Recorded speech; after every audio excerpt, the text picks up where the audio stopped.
Ayan na si OA, manonood na siya ng sine, may libreng sticker, may 4DX pa, kala mo naman talaga. Ayan, kung naninibago kayo sa boses, ako munang magbo-voice over, ako nga pala si Sally. Ayan, andito kami sa mall, sa Greenbelt, yung mall na mayayaman, pero hindi naman kami mayaman, pero manonood pa rin kami dito kasi dito yung favorite cinema namin. Ayan, wala pa masyadong tao, kiklaim namin yung nabili naming ticket sa online. Ayan.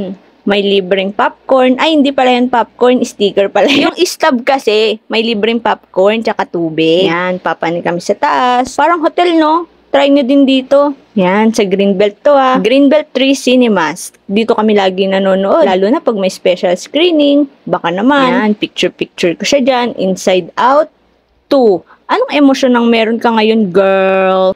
Yan, walang katapusang picture. Ito, ako yan, yung nagbo-voice over. Kita niyo naman, di ba? Parang bata lang. Yan, post lang.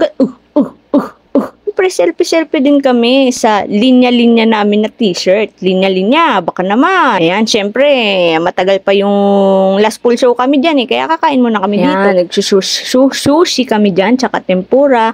Dito kami kumain sa Nanbantei of Tokyo. Pero nasa Makati tayo sarap na sarap sa dyan tuna sushi.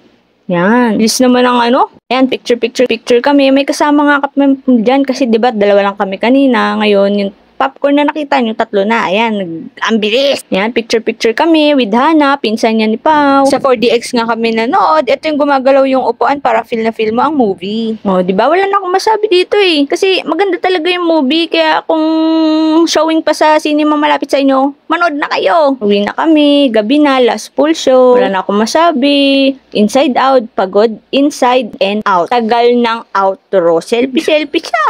Ay, wala na. Yan, thank you for watching.